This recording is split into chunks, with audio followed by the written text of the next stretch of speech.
যেহেতু তখন প্রধানমন্ত্রী ফ্যাসিস্ট প্রধানমন্ত্রী পলাতক, আর্টিকেল 106 এর অ্যাডভাইস নেওয়ার জন্য রাষ্ট্রপতি যখন সুপ্রিম কোর্টে পাঠাবেন, তার আগে প্রধানমন্ত্রীর দস্তখত নিতে হবে, যেহেতু রাষ্ট্রপতি দুইটা ফাংশন ছাড়া বাকিগুলো প্রধানমন্ত্রীর অ্যাডভাইস নিতে হয়, রিকমেন্ডেশন। তখন তাদেরকে আমি মাঝে মধ্যে বলতে ইচ্ছা করে, তাহলে কি দিল্লি গিয়ে দস্তখত নিয়ে আসলে ভালো হতো। সেরকম একটা সিচুয়েশন ক্রিয়েট হয়েছে বলেই তো রাষ্ট্রপতিকে 106 এ যেতে হয়েছে। আর তারা অ্যাব্রোগেশনের কথা যারা বলছে, তারা মনে করছে যে এটা রেগুলার রাষ্ট্র চলতে হবে, আর্টিকেলের দোহাই। যে সিচুয়েশনে সংবিধানের কোনো কিছু স্পেসিফিক উল্লেখ থাকে না, সেই বিষয়টা বর্ণনা করেই 106 এ বর্ণনা করা হয়েছে। আপনারা 106 এ পড়লে দেখবেন, যদি সেরকম জনগুরুত্বপূর্ণ ইস্যু তৈরি হয়, যে ইস্যুতে সংবিধানের কোনো কিছু স্পেসিফিক উল্লেখ থাকে, সেই বিষয়ে রাষ্ট্রপতি সেই অ্যাডভাইসটা নেন। তখন বলা হচ্ছে যে সেই সিচুয়েশনে তো কিছু কিছু আর্টিকেল অ্যাব্রোগেটেড হয়েছে, জাতীয় সংসদকে বিলুপ্ত করে দেওয়া হয়েছে। জাতীয় সংসদ বিলুপ্ত করার আগে তো প্রধানমন্ত্রীর কনসালটেশন বা তার অ্যাডভাইস অনুসারে রাষ্ট্রপতি বিলুপ্ত করবে। তো তাদের কথা শুনতে গেলে তো বলতে হবে যে দিল্লি থেকে সই নিয়ে আসো, হাসিনার সই, তারপরে পার্লামেন্ট বন্ধ করতে হবে, বাতিল করতে হবে। আগস্টের 6 তারিখ পার্লামেন্ট বাতিল করা হলো, রাষ্ট্রপতি আদেশ করলেন,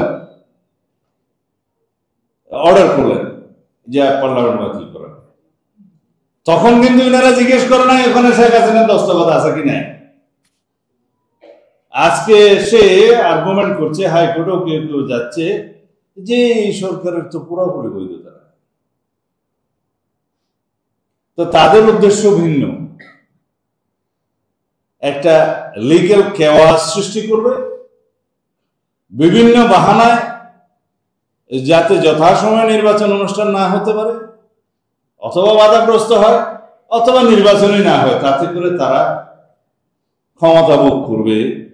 কারা? আমি সরকারের কথা বলছি না, সরকারের নিয়ম মনে হয় ঠিক আছে, বাকিদের কথা বলছি। সরকারের নিয়ত নিয়ে কথা বলার মতো পরিস্থিতি এখনো আসে নাই। কারো কারো মনে অবশ্য আছে, সরকারের ভিতরে কেউ কেউ আছে। তবে মাননীয় প্রধান উপদেষ্টা প্রতিশ্রুতিবদ্ধ যথাসময়ে ফেব্রুয়ারির প্রথমার্ধে নির্বাচন অনুষ্ঠানের জন্য। আর কোনো কারণে না হলো সেই কারণে তাকে ধন্যবাদ জানাই। এখন যে জটিলতাগুলো সৃষ্টি করছে, কেউ জুলাই সনদে স্বাক্ষর করার জন্য এখনো পরীক্ষা নিরীক্ষা করছে আদেশ, আর কেউ বলছে ঠিক আছে যে আদেশটা জারি করে জনগণের অভিপ্রায় পূর্ণ হয়েছে, কিন্তু গণভোটের বিষয়ে একটু কথা আছে। আপনারা দেখবেন আর 5-7 দিন গেলে নিয়ে এই আন্দোলনটা এখন তো যমুনা থেকে সরে এসছে, আর কিছুদিন পরে গ্রামে যেয়ে নির্বাচনের কাছে গিয়ে দাঁড়াবে। গতকালকে শুনলাম যে আপাতত আমাদের আন্দোলন আর যমুনায় নাই। তো যাই হোক, এখন হয়তো মন যমুনায় অনেক কিছু চিন্তা করবে, কিন্তু শেষমেশ নির্বাচনেই দাঁড়াতে হবে।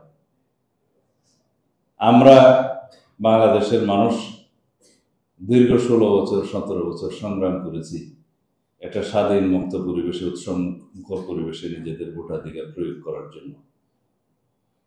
সেজন্য সারা জাতি, সমগ্র মানুষ উন্মুখ হয়ে আছে।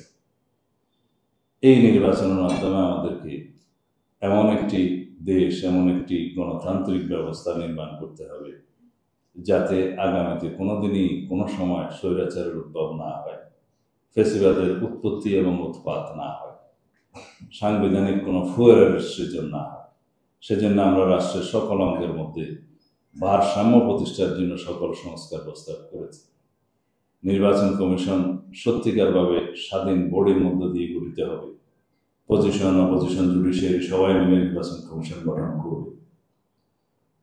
জুডিশিয়ারির কমপ্লিট ইন্ডিপেন্ডেন্স নিশ্চিত করা হবে। তবে স্বৈরাচারের দোষর যেগুলো আছে ওগুলোকে আগে মুক্ত করে তারপর